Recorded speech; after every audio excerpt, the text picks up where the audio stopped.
Hi everyone, my name is Amanda and today I'm going to be doing a book talk on the novel House Rules. House Rules is a fiction story written by Jodi Picoult. This novel is a #1 New York Times bestseller. Jodi Picoult is an American author. She was awarded the New England Bookseller Award for Fiction in 2003. Picoult currently has some 14 million copies of her books in print worldwide. Picoult is an author of several well-known books such as Plain Truth, Vanishing Acts, 19 Minutes, My Sister's Keeper, and many more. After reading the story and doing some research about what others had to say, I believe that the Boston Globe put this story into good words. They said that House Rules is a page-turner, well-paced and thoughtful, and it certainly leaves readers with more compassion and understanding for sufferers of a condition that puts them always on the outside without a way in. Here's the novel House Rules.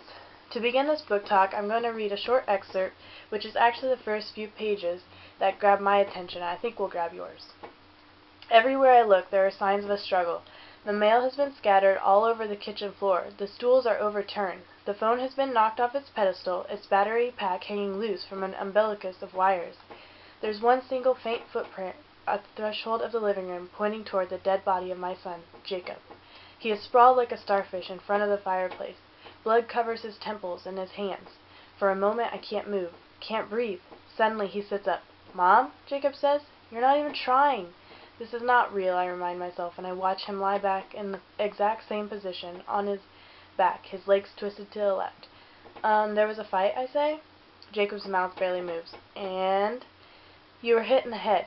I get down on my knees, like he's told me to do 100 times, and notice the crystal clock that usually sits on the mantel now peeking out from beneath the couch. I gingerly pick it up and see blood on the corner. With my pinky I touch the liquid and then taste it. "Oh, Jacob, don't tell me you used all my corn syrup again." "Mom! Focus!" I sink down on the couch, cradling the clock in my hands. "Robbers came in and you fought them off?" Jacob sits up and sighs. The food dye and corn syrup mixture has matted his dark hair. His eyes are shining even though they won't meet mine. "Do you honestly believe I'd execute the same crime scene twice?"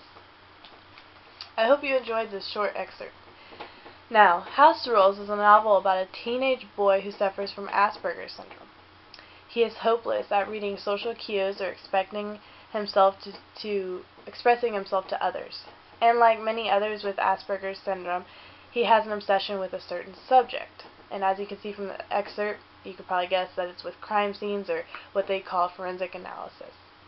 Jacob Hunt is a young boy in this novel who is diagnosed with Asperger's syndrome. He has a special focus on forensic analysis, like I said. He is always showing up at crime scenes because of the police scanner he keeps in his room. He attends these crime scenes not only to watch, but he tries to tell the police what they need to do. Jacob's mother, Emma, is a single mother to 2 boys, Jacob and his older brother, Theo.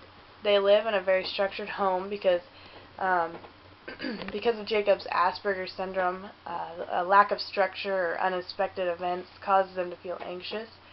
I think this hints towards the title of the novel, House Rules. Theo often takes a back seat to his brother Jacob because it requires so much attention, and I think this causes Jacob to act out at times. He can be rebellious, and as you read the story, you can see those acts throughout. The story takes a drastic turn for the worse when Jacob's social skills counselor, Jess, is announced missing and then later found dead. Jacob Hunt soon becomes a suspect to the murder after Jess's hot-tempered boyfriend, Mark, is released from custody. Emma Hunt is already working 2 jobs to try and pay the daily bills and keep up with her 2 sons. Now she has to take another mortgage out from her home to help cover the cost of the case that is going to trial to try and prove the innocence of her son Jacob in the case of Jess's death.